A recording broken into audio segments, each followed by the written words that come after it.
Hey, Peter Schmalfeld here. What time is it? 11:30 at nighttime, and what better time to put together a arcade stick from scratch than right before you're supposed to be going to bed for work. I've been wanting to do this all day. I just finally got a chance to do it. So on the screen here, you're going to see what this is. This is a MAYFLASH wireless arcade stick. I've been experimenting with this for a game that I've been developing. The beautiful thing about this arcade stick is that you can actually make your own artwork, which isn't very expensive, and the good news is that it is actually really good. So this is what they sent me. Yeah, no complaints. They did a great job. I've also went ahead and taken everything apart. Everything's been gutted. The other thing that I did is I removed the joysticks. We're going to be using our own, and then I've also decided that I didn't like, after using this a lot, I didn't like the big jumbled cord that was inside here. It was a lot, and every time you had to take it out, you had to pull the stupid drawer open and then like try to wrap it up, shove it back in there, and I was like, this is not good for long-term stuff. So what I did add is my own like little USB port. So on the back of this, I've got this guy here, which you can screw in and basically cut a hole. I think it's a 20 millimeter hole, and then from that 20 millimeter hole, you can attach basically another USB port. So what this looks like on the back is just a USB female, so USB-A female. You can plug in your own USB stuff. And then what I did is I took their cord that they shipped with, which plugs into this port right here, and I took that and I basically hacked it. So I cut it right before there's a little nub that's at the end of this that kind of fits in this area, and I decided just to keep that in case I want to use this for storage, whatever. And then what this does is that I can basically wire this up to be just the USB that I want it to be and the link that I want it to be, and essentially just plug this in here and then plug that in there, and then on the back of my device now I'll have this port. What I did is I also labeled everything that's on here, and then including like which button it is for my game. You'll also see on the base here I numbered everything. So when you have like a gamepad controller connected to your computer, the controller will send a number for the type of input it is. And so A, for example, is 0, so 0, 1, 2, 3. But yeah, it's pretty universal. You can take any controller. If you got a little Xbox controller, the numbers that are registered on there will be the same thing. So if you press the A button on this controller, it'll register as A. If you pressed whatever button was on this 0 pin here, it'll register as A. So that's not very controversial. The thing that is controversial is the actual game controller itself, as you can kind of see on the screen here. If you're not familiar with arcade sticks will have, like you can see on the screen here, you see that in this case, I'm using the green color configuration. So I have the A is the bottom left, B is the second from bottom left, and then X and Y are on the top. But you'll notice these 4 right buttons here, the right buttons are on the left and the left buttons are on the right. I'm not smart enough apparently to like press a left button when it's supposed to be a right button. This is also similar probably to like inverted controllers for people who do that. I'm also guilty of that, but this was something I was like, there's no way I will ever get used to this. And so since I'm taking this apart for myself and I'm using it for myself, the plan is to swap these buttons out. So what I did in the actual layout on the back here is I actually renumbered these so that I could swap them, and that's going to make my life a lot easier. I was playing with a few different joysticks. This one so far has felt the best in my hand. It was the most expensive, which makes sense.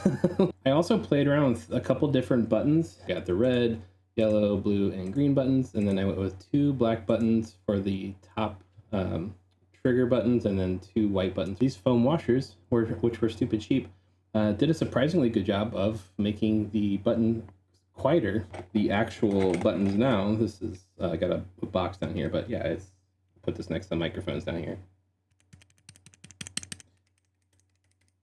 Nothing. Compared to what it was before, this is ridiculous. So I'm going to go ahead and start putting this together. I may cut the video here and there just to kind of speed things up, But basically what we're looking to do here is to take all of the buttons and then put them in this layout so that the green button's down here, the red button's here, the blue is there, the yellow is there, and we're going to do 2 black across the top, and then we're going to do 2 white on the bottom. Before we do any of the button stuff, we actually need to put the face on.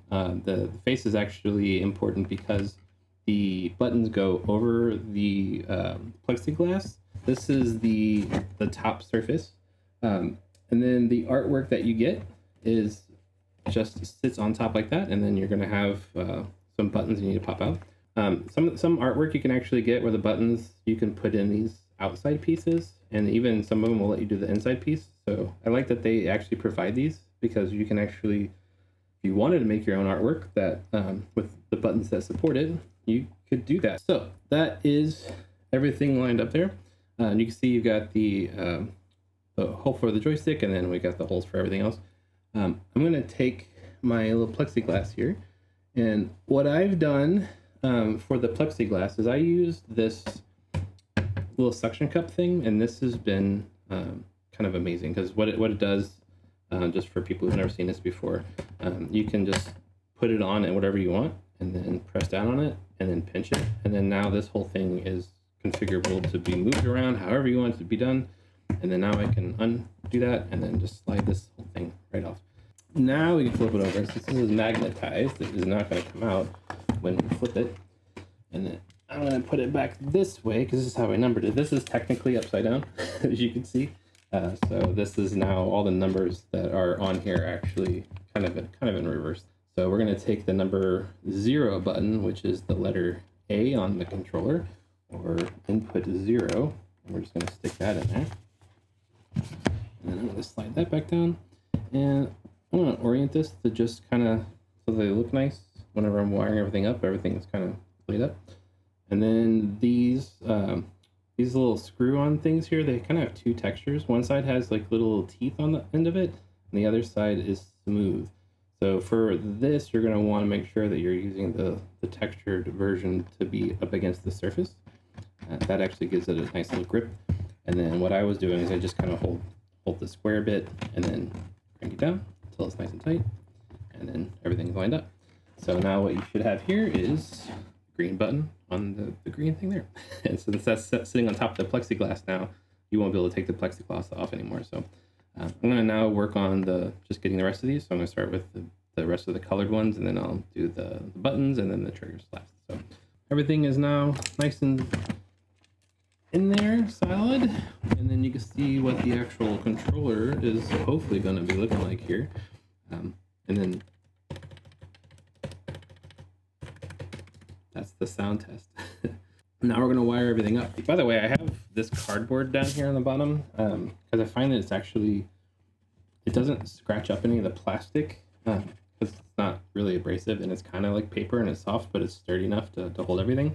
The way that I have the buttons set up here now is I should just be able to go through here and wire everything up. I actually, because I'm a nerd, I color coded the actual stickers to the buttons themselves, and so the yellow will go to the yellow, and then we'll just do that for each of these things, and then this blue will go to the blue. Another thing that you don't see online, that if you're not into electronics, you may not know this, is it doesn't actually matter which order you put these pins on. What that button actually does is it kind of completes the circuit. So really all you need to do is just make sure whenever you're taking this stuff off that you've labeled everything properly so that you can remember where things go.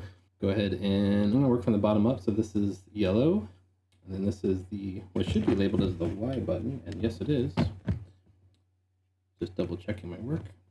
And then this, I was just pushing them down until they kind of snap a bit. You'll hear like that, and you're good. So that's nice and tight. Okay, so now everything's all nice and organized in there. At this point, you can technically test the controller out if you really wanted to put everything in. I'm actually going to do that just while I'm here before I put the other joystick in. So this was the original USB cable I talked about, and then I've detached it. Now that I got everything wired in there, I've got my USB plugged in. I did do a quick test to make sure that everything was connected. And then this is plugged in correctly. Everything else should be plugged in. And again, all I'm testing right now is just that these buttons do what they're supposed to do. already good sign. We got power there. We got the sync button lit up. We got this guy. And then now if I hit, yep, so I'm hitting on the screen here, you can see I'm hitting the green button, which is the A button. And then this says B, it should light up the B button, that's good. And then the blue button is X, it should lighten up X. Yellow is Y, Y is pressed. Then we're gonna do the left button at the top, which should highlight this guy here. If it's, yes it does. And then the right button, correct. And then the left trigger, which is correct. And the right trigger, so everything's working. So yeah, now all we need to do is put the joystick in there. So that's cool. I was a little worried about the hacking the USB, honestly, because I don't normally like to do that, but I did look ahead of time and you can replace that cable. I think it was $13. So I'm gonna unplug this. And we'll flip it back over. And now for the fun part. Now we're gonna connect the joystick. When you take the other one out, what you're gonna find is that it's connected to these. There's like 4. You basically pull those out. Those are labeled properly, so if you ever need to put them back in. If you are using a more expensive controller, usually that has a 5-pin, which looks like this. And then, fortunately, the MAYFLASH did provide a place for that. And then that goes in the same way we did this other one. There's a little 2 slots that line up, and then that goes in that side. And then when you plug it into your joystick, you're gonna put, those two slots are kind of facing upwards. And then, so if you put them downwards where you can see the metal on the back, that's the wrong way. So you want them to be where the metal part that you can see is facing the board. They don't tell you that. I already took this apart. This is a sticker. And so when you buy this, like, you can put it on there. I liked it, so I put it on there. The other thing I did, because I'm a nerd and I like silence, one of the other surprisingly noisy things is this little hole cover. So what I did on the back of it is I just got some really thin felt with adhesive. It's like $5 for a pack of 5 8.5 by 11 sheets. And then I literally just took a small corner out of one of it and makes no noise. It doesn't, because this is plastic on plastic. So if you're vibrating that stick around, it's like, I hated it. It was driving me crazy. So yeah. The way this goes is that, and I've got it labeled, but when you get, I think any of the sticks I've tried, as long as the 5 pins are sticking out to the right, you can attach them to the board. So let's get the correct screwdrivers in here, and I'm just going to take these out, and we're just going to slide this kind of box over here. And then what I'm going to do is I'm actually just going to feed this through this side, and then remembering that we want this to be there. Get the cables out of the way, and there we go. And so I'm going to go ahead before I do anything else here and just push this in. And remember that we want not the metal side here, but we want the top with the 2 slots basically is going to go in. So now that that's in there, we can attach everything back up. And then also, before I do anything else, I'm just going to test this without a knob on it. Basically what I'm doing here is I'm just kind of doing some QA on this. And now that everything's wired up, I'm just going to press left, and I should see this left joystick go left. By the way, this is on this specific controller. There's some button configurations in this top left. And so there's LS, which stands for left stick, and then there's RS, which stands for right stick, and then the DP, which stands for directional pad. So whatever input you want this to be is what this is going to be. So right now I've got this switched to LS, which is going to be the left stick. So what we should see on the controller is that this is the same as the left stick. So I press left, it is correctly left. And another reason I like this site and sites like this, you can also see drift. Like, so if this was wired wrong, or if I was doing a corner version of this, so this should actually make a perfect square if it's done correctly, and you can see that's exactly what it did. I'm going to switch this to the directional pad, and what you should see is now these guys will light up. So now if I do left, right, up, and down, so that's the directional pad. And then the right stick will now should do this one. And then on my on my computer, I mentioned it earlier, I have inverted controller. So right on my right stick on my controller, up is actually down, and then down is up, and then left will still be left, and then right will be right. So that is a successful test. So now we've got the full controller. I can actually put this guy back on. I can put the handle back on. Yeah, seems to be that everything is working correctly, and it looks nice, I think. But yeah, if you want to use this for your computer, that's what I've got this connected to. I'm on a Mac, but actually the Apple one works for PC as well. It's just this is the USB mapping for a computer. So if you had plugged in a computer cable to even an Xbox controller, this would be the same thing. Like if I plug the USB into this, now I can do that. But now I can actually take the exact same cable that I used for testing my game and just swap it into this other controller. That is 100% why I wanted to do this setup. All right, I'm gonna unplug this, and then we're gonna put the back on. And since this is the front and this is the back, I'm gonna put this so the logo's facing up. And this is where this little suction cup thing comes in, because I can actually hold on to this and line that up without getting my fingers smashed. And then now that comes right off. So then all I gotta do is tighten it back up. All right, so all in all, that took about 45 minutes of actual work. Probably would have been faster if I wasn't talking while I was doing it. So everything's wrapped up, and I hope that was helpful for people, and catch you guys later.